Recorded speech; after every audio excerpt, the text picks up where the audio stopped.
Over the years, I've accumulated a nice collection of platinum trophies, but I had never undertaken a true trophy challenge. I'm happy with the games I've platinumed, but if I wanted to look at a certain game's trophy list, there was no way for me to easily filter or sort through my entire trophy list. So I was thinking of ways to change that. By manually changing this list, I could alter the order of games. And one way to do that is by platinuming games in alphabetical order, as this would make the list look nice and clean. So I decided I was going to platinum each letter of the alphabet from A to Z. As you may recall from your time in kindergarten, the alphabet has 26 letters, but this challenge was going to have me platinum 27 games. And I'll explain more about this in a minute, but clearly this was going to take a while and I needed to do a little preparation.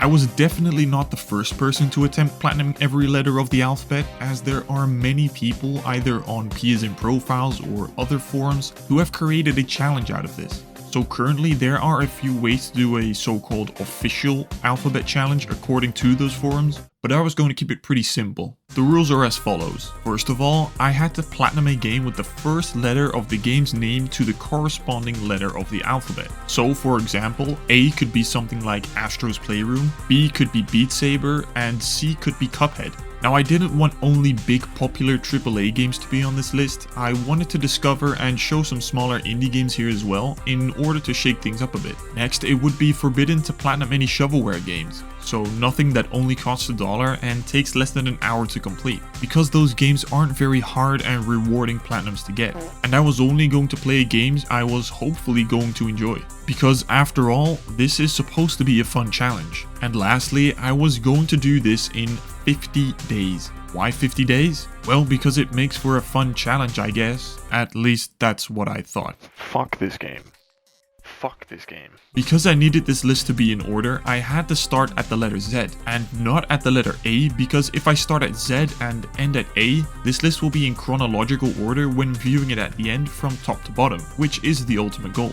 But as I mentioned earlier, A wasn't going to be the last game I was playing, as the last game had to start with anything other than a letter. So for example, a symbol or number. At least that's what would make it some sort of official challenge. Now that that's out of the way, I only had a little preparation to do and had a few games in mind for certain letters, but definitely not all of them yet. The requirements for certain games were going to be difficult, as I was going to need to be on a pace of a platinum every 2 days, which when balancing your entire life and doing this as a fun challenge was going to require me to be a pro gamer whenever playing. But anyway, let's start this shit. On June 4th, I started with the letter Z, and first game, Zombies ruined my day. There weren't too many games starting with the letter Z to choose from that weren't zombie games, so inevitably I ended up with a zombie game. A short 5-hour platinum that was a lot more challenging than I anticipated. With a few variations of zombies and boss battles, there isn't much depth to it and everything is really basic. No upgrades or abilities or anything like that. The game had me interested, however, because of the art style, which for me is a big factor when choosing a game. But the first few rounds were tough, as it was very unenjoyable because I didn't understand the gameplay. But after a few hours, I actually had a decent time with it. I did get stuck on a few levels for a while, but after figuring out that I can switch weapons to save ammo, learning the spawn locations and figuring out the best place to survive, I have to say I quite enjoyed it. Not a popular game by any means, and definitely not a great game. I mean, there wasn't even any music, but a fun one to start this challenge with and get the first letter out of the way. When approaching the letter Y, there weren't many games that fitted my criteria. A bunch of stupid shovelware games and more notably Yakuza, so I opted for yet another zombie defense. Yes, that's actually what it's called. It's pretty much the same game as the last one, but then 3D. Simple, small base building features, and it gets harder every round. Apart from a few challenging trophies, I fairly enjoyed it, I guess. It took around 4 hours, but there was very little depth in this game once again. It just gets progressively more difficult because of higher health zombies that move faster and get stronger each round. All I was doing was sitting in a base or running around in circles trying to group all of the zombies together. Getting a few weapon specific trophies was a little more work, as I had to line the zombies up properly for some things, but nothing that I couldn't overcome.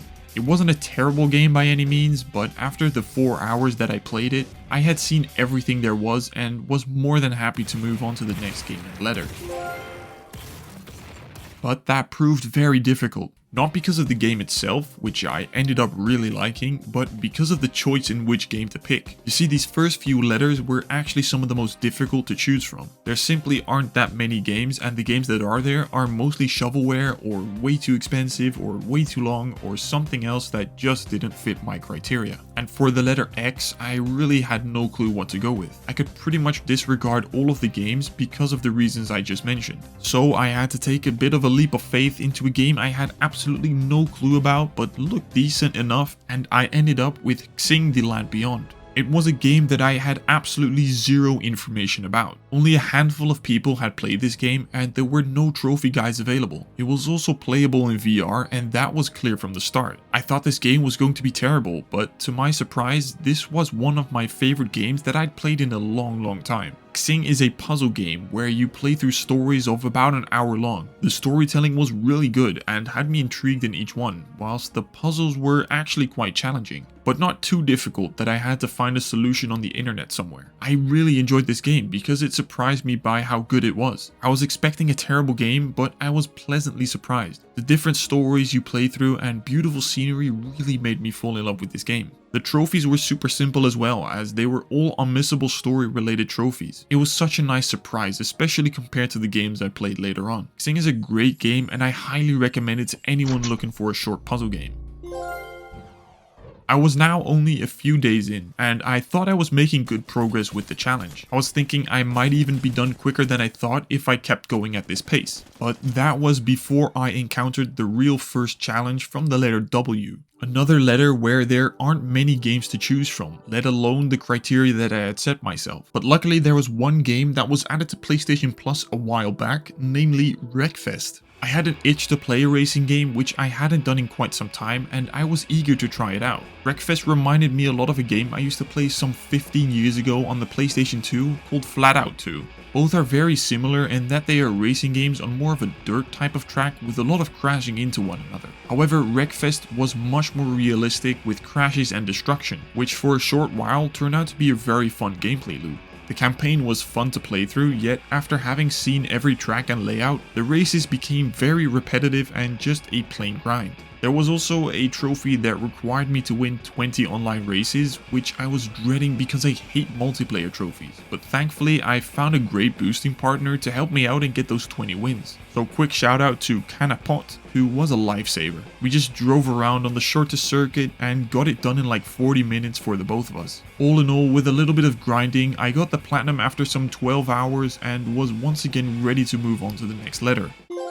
Because Wreckfest was quite the hectic and chaotic game, I wanted something a little more easygoing, something more relaxing, and the letter V definitely had a few smaller games to try out, but I went with Virginia. A short story about an FBI agent that was pretty exciting to play through. Not as exciting as in action, but the story was pretty well written. There's not much gameplay to it, as it's basically just a walking simulator with a few collectibles, but still a worthwhile experience to check out. It has a great soundtrack and only lasts a few hours, which I think is why I enjoyed it. Because any longer would have really stretched the story, and with the limited gameplay, I think the way it currently is perfect. Not much else other to it than just walking around from A to B figuring out the story, but I think because I went into this game completely blind, that really helped. If I had known this game was just a walking simulator, I probably wouldn't have tried it, but it just suits this challenge perfectly because I just discovered a new game, and I'm really happy to have tried this. Definitely recommend checking out Virginia.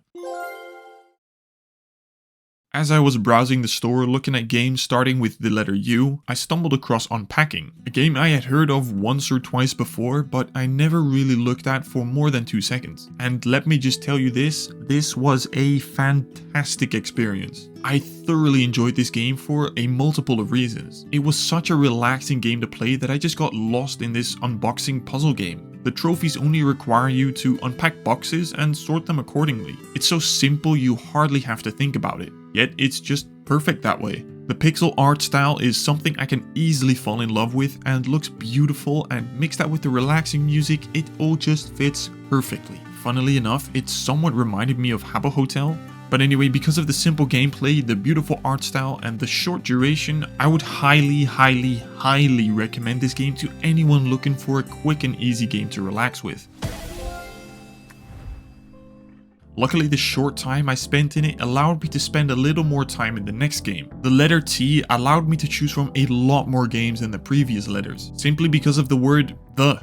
It just opened up a lot of opportunities to many games to choose from. So I went from having nothing to choose from in the previous few letters to having almost too much to choose from. But when I saw this game, it was quite an easy pick. A game that I remembered and had on my backlog for the longest time, The Order 1886.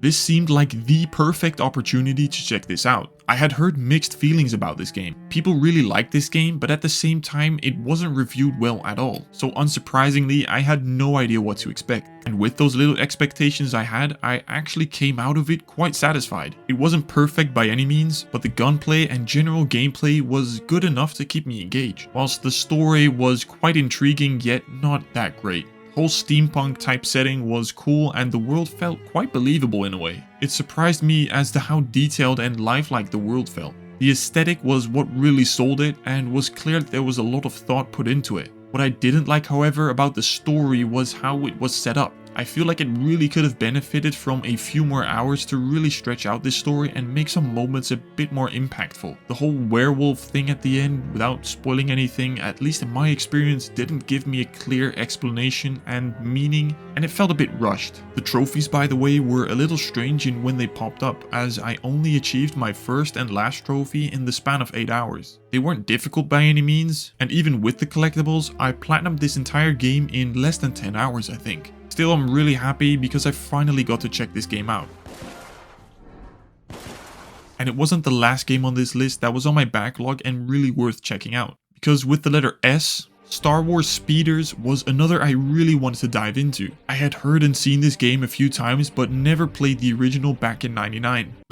Oh, okay, sorry about that. All it requires you to do is finish the 20 or so races in first place whilst looking out for a few upgrades and make them to your speeder. It's honestly quite an enjoyable game to play because the gameplay is really satisfying in how the speeders handle. The sense of speed and energy you emit is really exhilarating and provided some pretty intense moments. The graphics were certainly a little outdated, but that didn't stop me from having a blast. One thing I enjoyed at first but started getting annoying later on was the soundtrack of Jewel of the Fates from The Phantom Menace.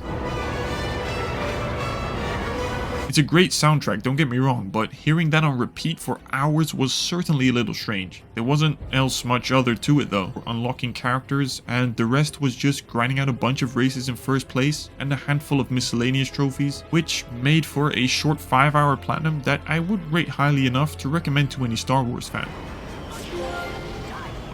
I really started enjoying the challenge here. I was happy with me finishing a few games from my backlog and getting through the challenge at a decent pace. And so when we arrived at the letter R, I wasn't too sure what to play when looking around. But then it dawned on me, Red Dead Redemption 2. I was really looking forward to platinuming this generation. Just kidding. No, the next game I downloaded on my PS5 was Road 69. Let me start off by recommending this game. I realize I'm recommending a few already, but come on man, most of these are seriously great games. And this was obviously no exception. What's cool about this game is that everyone's playthrough is going to be unique. The story aligns at certain points, but the order in which the chapters are given to you are different each time. Therefore, everyone will interpret the story slightly differently because of the storyline, but also gameplay elements that you unlock. The trophies are all story related, with a few easy collectibles and missables to watch out for. The overall gameplay is really simple, but the dialogue is where this game truly shines, with lots of choices having a significant impact on how the story arc with characters will develop. You have to play through 6 different chapters with the missing teens to reach the desired Road 96. But with just 1 or 2 missable trophies, that was actually something that I had a little bit of trouble with, because even though they weren't that hard to find, they really took up a lot of attention. And then I also ran into my first real problem of this challenge.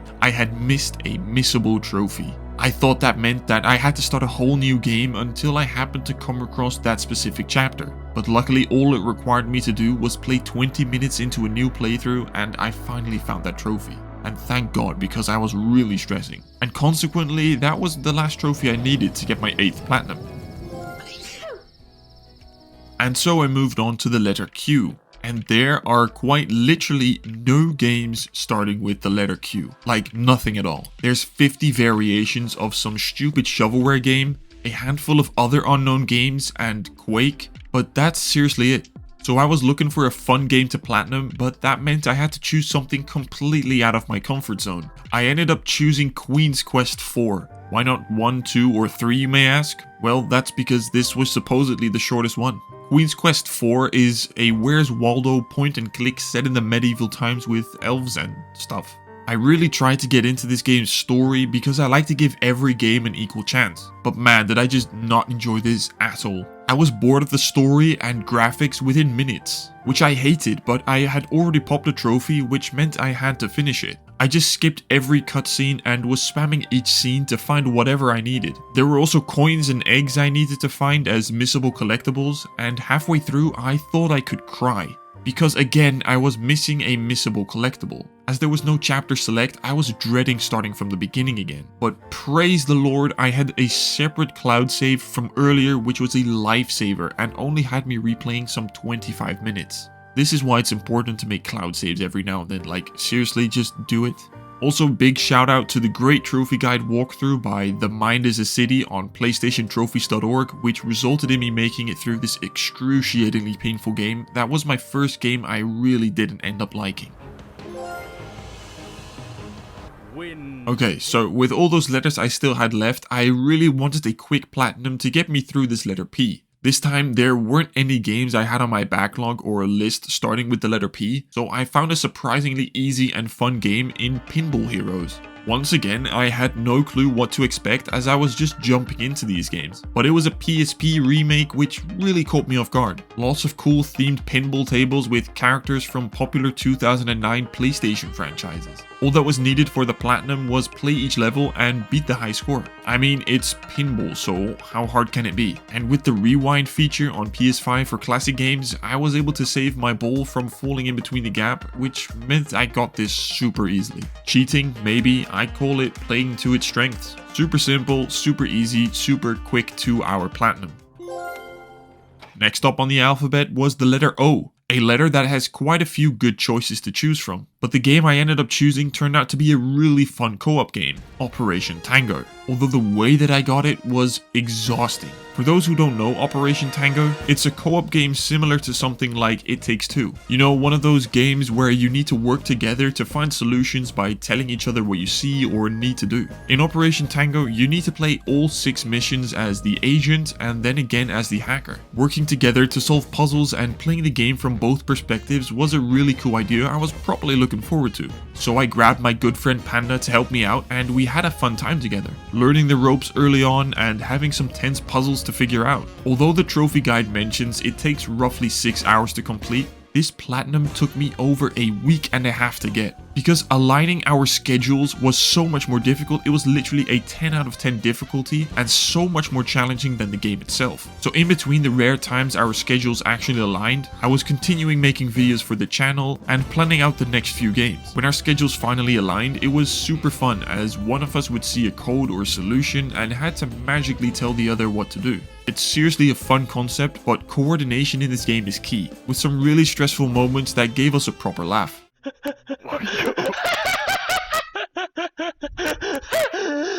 It just perfectly shows how fun yet annoying multiplayer trophies can be. But after waiting and waiting for our schedules to finally align, I obtained this platinum once and for all. Yes. If you are looking for a co-op game, I do highly recommend it as the gameplay was really fun to figure out and solve with some really intense but satisfying moments. Due to me having to wait before I was able to play Operation Tango again whenever we could, I figured I might as well start the next game in the meantime to stay on track. That game was New Tales from the Borderlands. A game that wasn't reviewed well, but supposedly had an easy trophy list. Okay, straight up, I didn't like this game at all. Don't get me wrong, I was aware of the bad reviews this game got. But after looking at the games available in the letter N, this seemed like a fine choice. With an estimated time to platinum between 10 to 15 hours, and because it's similar to any Telltale game, I thought it would be an easy platinum. I couldn't have been more wrong. This turned out to be the worst game I had platinumed in years. I hated this so much. I mean, I'm getting angry just talking about this right now. It started fine with just playing through the story, which lasted around 8 hours. fine. Not great by any means, with some really cringy dialogue and sentences for every item you look at, but whatever, I made it through. And I had followed a guide to get all the collectibles on my initial playthrough, but then it was time to get the 5 different endings for a trophy. Holy fuck did I hate this. There's 5 chapters and various decisions you need to make in order to get the different endings. But there was no way to track or decisively choose one way or another to get a certain ending, because you need a specific rating that isn't detectable when you're playing the game. I needed a whopping 34 hours before I got all the endings. 34! I tried everything to get the endings. Replaying chapters in certain episodes, starting from earlier chapters, all with different dialogue options, and every time this game would give me an outcome I didn't want. I was so incredibly done with this. I started playing this game in the background or on remote play and ended up just watching Netflix or making another YouTube video in the meantime, whilst occasionally pressing the dialogue option I needed. It was literally press a dialogue option, press a quick time event, 8-minute cutscene, repeat. Honestly, terrible. I can't lie, after finishing the story for the 13th time and not getting the ending I needed, I was seriously considering scrapping this challenge entirely. I was so done, but then I somehow finally got it for whatever reason, like I don't even know how. Now I'm never, ever touching this game again. Fuck this game. Thankfully, we were now about halfway through the challenge, and due to the last 2 games taking 2 weeks to complete, we were already 4 weeks in, and with only 18 days remaining, I was behind on schedule, partly because of the last 2 games as I just said, but it meant I had to step up my game and grind even harder in the coming weeks. I quickly moved on to the next game, but because I had spent so much time on one game, I needed something quick and easy to get back on track. So I decided on My Friend Peppa Pig, which unfortunately meant I broke one of my rules. I'm not really sure what to say about this game. Like, it's literally just Peppa Pig. It is clearly a game made for kids, and the tutorial, dialogue, and gameplay are pretty much targeted only at kids, which is very noticeable. It was a bit of an eye-opener in a way, where I could experience the game as someone who has never played a game with 0 game experience. But for trophies and gameplay, it was a pretty boring experience. And unfortunately, as I mentioned, I also broke one of my rules, because the trophy guide said it was going to take roughly an hour to platinum, but I did it in around 45 minutes. And this was disappointing because it was so quick, but I don't classify it as shovelware as it's not that type of game. And granted, I did start the games a few minutes before the first trophy popped, so maybe it's an hour in total, but I didn't mean for it to be this quick. So did I break a rule, or is this an exception? Anyway, it is what it is, and I could now move on from this shameful platinum and go to the next letter, L. After taking an L, it was now time for the letter L. I had some games I wanted to try out, but I can't lie, some of those games were either too long or kinda too expensive. So I decided to try a game from a series I said I was never going to platinum again. Life is Strange, I never want to play a Life is Strange game again. It's so ridiculously cringy in my opinion. Now, this was going to be interesting to me because even though I said what I said, I was still a little curious about how this story would unfold. And because this was estimated to take only 6 hours, I was willing to give it a shot. Unlike the original I played, this time round the characters were a little older and there was no photography to do. This alone resulted in me low-key thinking it's a decent game. Especially after playing Tales from the Borderlands, this was a much better experience. The story follows a girl that can read people's thoughts and feelings in a town in the middle of nowhere. It still has its overly teenage girl moments, but with a compelling story this time, I guess I might try the next one as well. It was a pretty game to look at, and with some easy to find collectibles, I didn't actually mind going for this platinum trophy at all. Most trophies were just story related, so if you're into these type of dialogue choice matter kind of games, I guess you'll enjoy this short 6-hour platinum.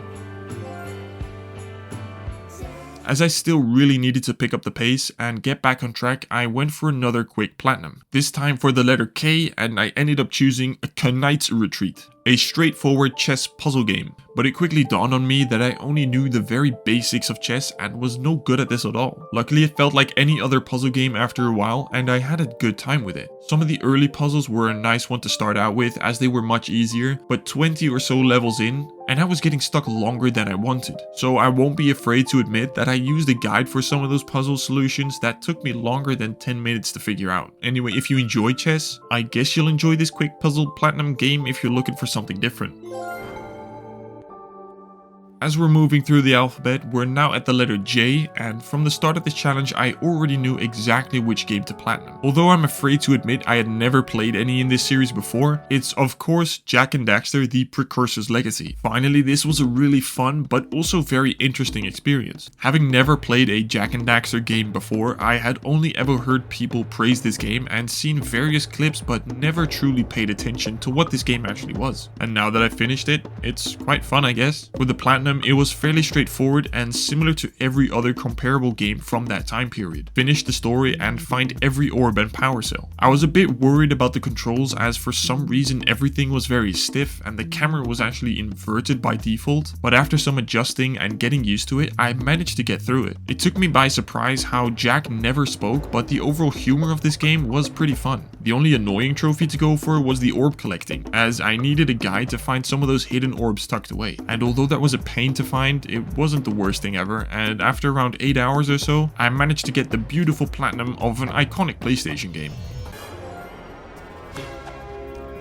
Now, to stay in line with this action-adventure genre, I wanted to see how it would compare to a more recent and modern game in this same genre. So for the letter I, went with Ice Age Strat's Nutty Adventure. With an expected time to platinum of around 7 hours, I thought this was the perfect game to compare it to the previous game, as well as go through a letter that I had otherwise no real game to play. But this game was a little bit glitchy. Although I encountered no real game-breaking issues, this game was quite a mess. It's another game where all you have to do is complete the short 3-hour story and find the collectibles. In this case, it was shards, tablets, and statues. You unlocked more abilities along the way, meaning you need to go through at least each level twice to collect those collectibles you couldn't collect initially. It was really simple and easy, where it's just one of those games that has just enough of a challenge to make it interesting. But with the enemies doing no damage, meaning they're hardly an enemy, it was a little easy. I breezed through the early parts and was smashing 500 crates for another trophy. This game was easy and low-key kinda funny at times, but that may just be my terrible sense of humor. Some of those visual and gameplay glitches, however, were a little annoying as they were sometimes quite intrusive. Be honest, I was just glad to get this done by the end, as there wasn't enough depth to it, which could have easily been implemented if they wanted. But after finding the last collectible and getting the platinum, I had gotten the letter I out of the way and was looking forward to the games ahead.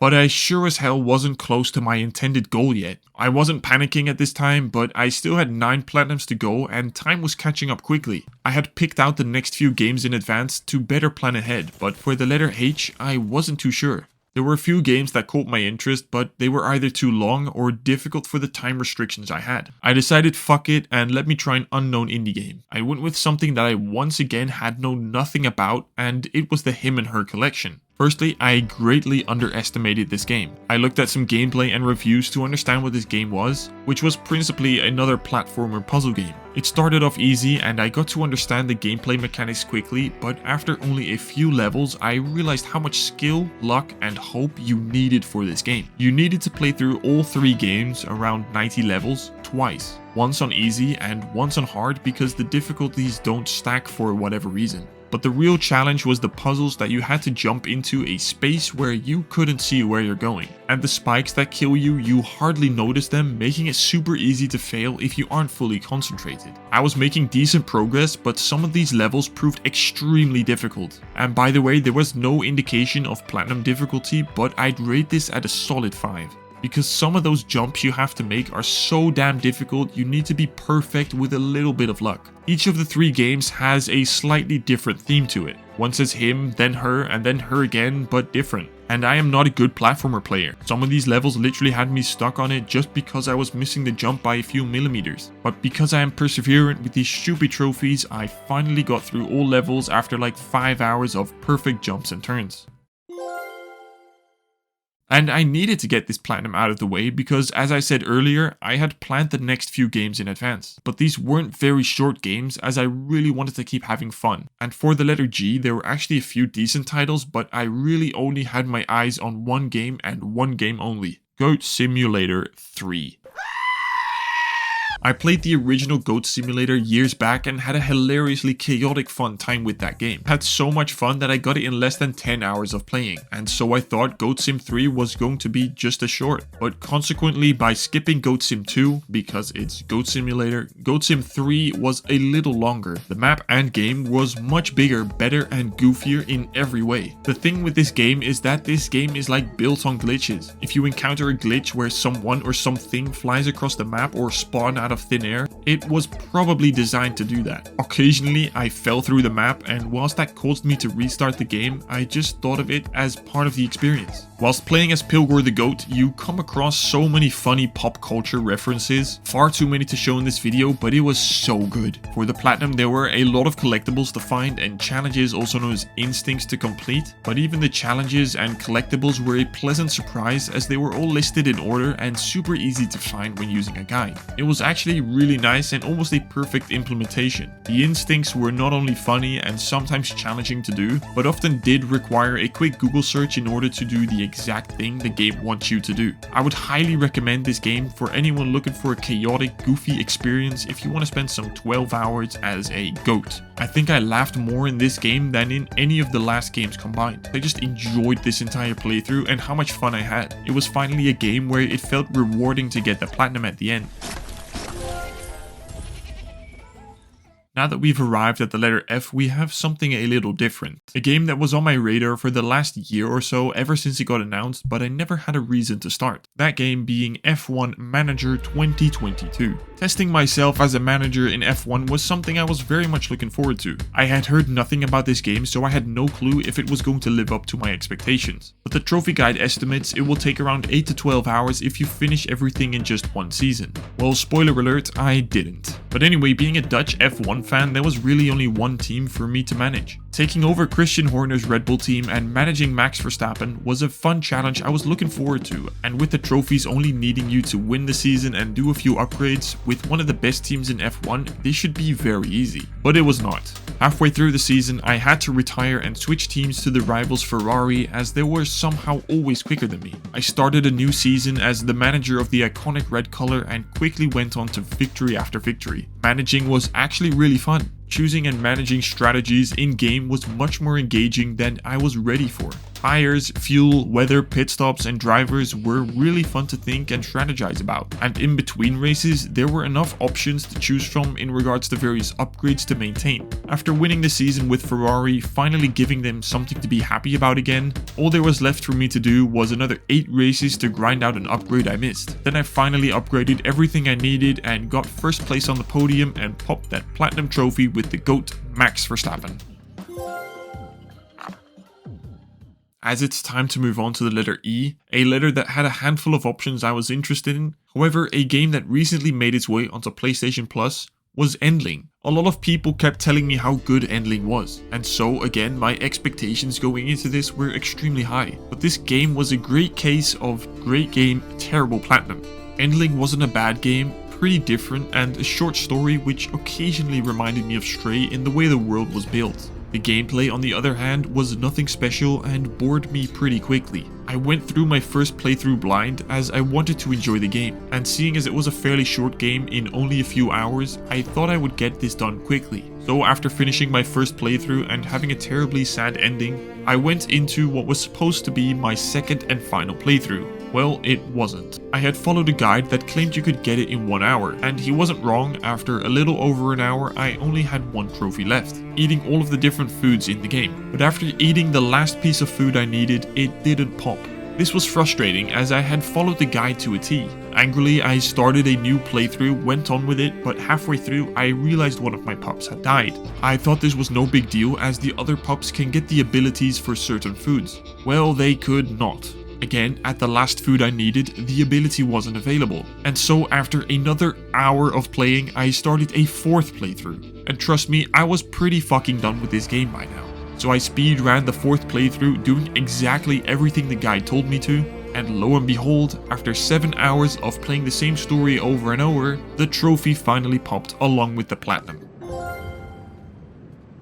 Now that we've arrived at the final 5 games, we were about a week from the deadline, and it was time for the D. Thankfully, a letter that had a lot of big options to choose from. I was debating which one to pick for a minute, but went and chose Destroy all humans! a classic remake from way back when and a game that I had never played before. I only got to know about this game's existence when the second game released a while back. The game is very simple, although not exactly what I expected. I mean, I knew it was a remake from the original and so was going to play very old school, which it did because it was often run 5 seconds to a spot, 1 minute cutscene, shoot 3 people, cutscene, and so on. But I thought this was an open world game, and that was only partially true as the open world only opens up after completing the story missions. And those missions were very fun to do. You have to complete the objectives, including some side objectives which can be challenging but not too difficult at all. That was really the only trophy to keep in mind as I played through it. And at the end, some regular cleanup and miscellaneous trophies to work on, which included the challenges such as races and rampages. This was by far the hardest part of the game,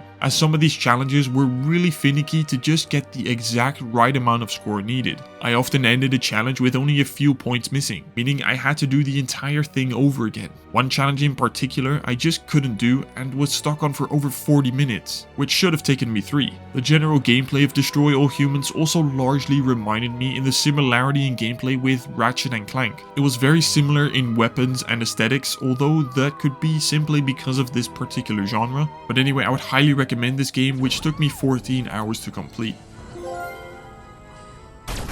With each letter getting closer and closer to the end, we were now at the letter C. Yet another game that has a ton of options, but I had chosen this next game ages ago because I saw it on sale at my local shop. And that game was Crazy Chicken Shooter Bundle. I thought I knew what I was getting into, a silly old school chicken shooter. I was expecting this to take around 2 hours as I could choose one of the 2 games included, the remake or the wanted. But this platinum was actually for both games combined, and that meant it was going to take twice as long. And with the limited time I had remaining, I was a little bit panicking when I realized that. I started grinding away in the remake and thankfully got all those trophies way quicker than I imagined, as it was only 5 trophies or so. Then I moved on to Wanted, and that was a better game but also far longer. I got the no death run and miscellaneous trophies out of the way, though I hereby also realized how difficult it is to platinum a game that nobody plays and there's no trophy guides for. I was scouring the internet for any tips on certain trophies, but no one plays this doo-doo game.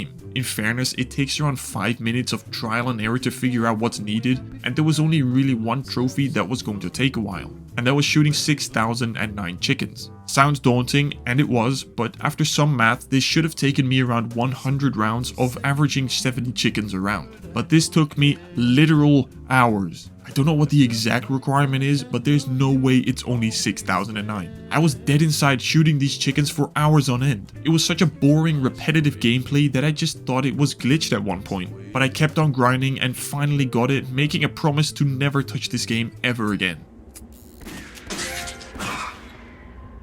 Going into the final 3 letters was exciting, and I'll explain more about my experience at the end, but I was becoming pretty done with this challenge. With just a few days left, I was nearing the complete list. For the letter B, there were a few games that I was interested in, and I needed something I was able to platinum in a few hours, but also needs to be enjoyable. I ended up choosing the first and only Telltale game of this challenge, Batman. I was probably excited for this, as I had seen this game on the PlayStation Store so many times but always scrolled past it. I picked up the physical edition, and just like any other Telltale game, the platinum requirements were simply to complete the story. Perfect, as I wouldn't have to follow any guide and should have it done in around 8 hours. And as I was playing through the story, I quickly noticed how buggy this game was. Nothing game breaking yet, but everything was super glitchy and bugged out. Characters not showing up on screen, audio for certain dialogue missing, background audio, and even a whole episode not being available to download. That resulted in me having to download the digital version of that episode instead. It was taking away from what is otherwise a great story. Definitely not as much emotional or tough choices to make as something like The Walking Dead, but still a great Batman story that was taking a great choice in going more down the detective route. A few famous villains showed up and the story was really enjoyable to go through, even with the glitches, so I'm really happy I finally got to play it.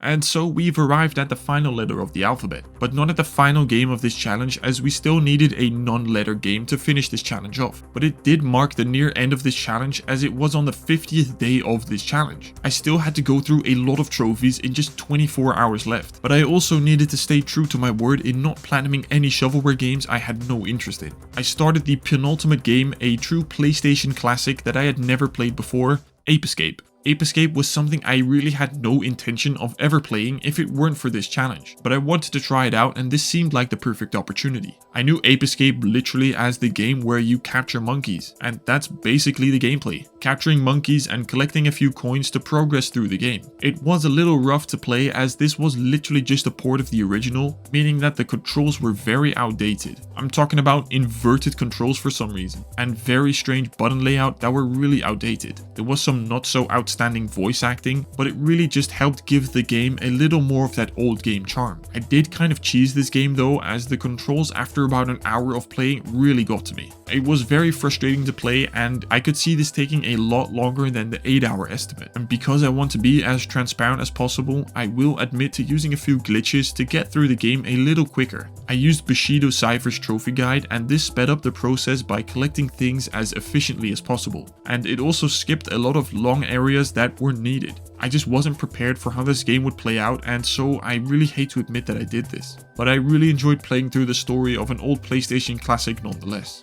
And when that platinum trophy finally popped, I had actually platinumed the entire alphabet. But the challenge wasn't done yet. Job's not finished. I still had 9 hours left to finish this challenge in 50 days. We still had one more game left, a letter that was just a symbol or number. There was a lot to choose from, mainly weird Japanese games, but I went for a number and fitting name for the amount of deaths I had in this challenge: 101 Ways to Die. The reason it grabbed my interest was because of the art style. I saw this whilst browsing the store and it looked like a semi-decent game to try out. I started by getting 3 stars in each level, but once again, as with every other game, I needed a guide to help me out a few times. I did do most of my own, but with the little time left on the clock, I had to use a guide to give me a few solutions. But even those didn't always help, because this game's physics are one hell of a mess. Even if you don't change the layout of your trap placement, the splats that have to reach their destination don't always follow the same physics. It's weird and incredibly frustrating because it involves a lot of luck. Some had me trying for an hour just to get one specific objective ticked off the list. But I managed to pull through and get that part done, with only discovering the 101 Ways to Die and a few miscellaneous trophies left. I grinded away in the final few hours to finish this on time, but with the 12 o'clock mark getting closer and closer, I accepted that this just wasn't going to happen. I needed another 15 ways to die to get the trophy, but that was going to take me too long. And as the clock ticked past 12 AM, I couldn't do it. I had failed. I tried to finish it in the next few hours, but because I was stupid and got stuck on one level for 1.5 hours, I decided it was best to put it down and return the next day. After waking up, I hopped on for what was going to be my last few trophies. I grinded through these as quickly as possible, and finally, after 51 days, got my 27th platinum and had officially completed the alphabet challenge.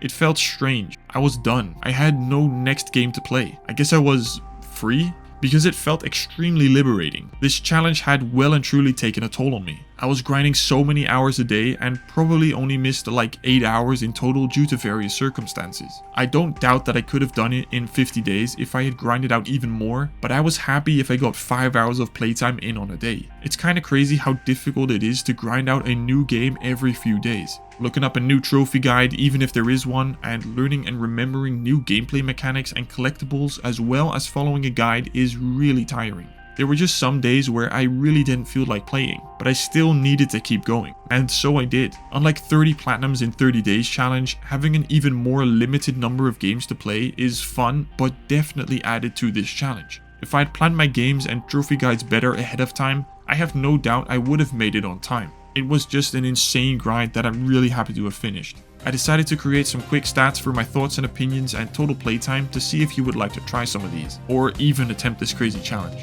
Favorite game? Unpacking. Worst game? New Tales from the Borderlands. Easiest game?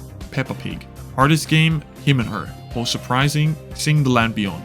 Best trophy hunting experience? Goat Sim 3. Total trophies earned? 706. Would I recommend this challenge to anyone? No, absolutely not. At least not with a time constraint like this. Having to balance my non-existent social life, making videos, and grinding away this challenge was extremely tiring. I think platinuming the alphabet is a fun challenge for trophy or achievement hunters, but doing this within a set time limit really drained me. It put pressure on playing games and playing them as fast as efficiently as possible. I didn't get the same joy and satisfaction out of a game, and when that platinum trophy finally popped, it wasn't a moment of fulfillment. No, my mind instantly went onto, okay, what's next? You know, like I was deleting the game before I even realized what I had just played. With that said, I did have fun. I did enjoy the games I played and discovered, but at the same time, it was all a bit too much. At least my trophy list now looks nice, clean and ordered. I might try some other big challenges in the future, so let me know if you're going to attempt this yourself or if you have any other fun challenges to attempt. And I hate to ask for it, but if you did enjoy this video, hit that like button as I truly do appreciate it. And if you want to see some more trophy hunting content, click that subscribe button. Follow me on Twitter, Instagram and TikTok to stay connected with me. And for now, that's it. See ya.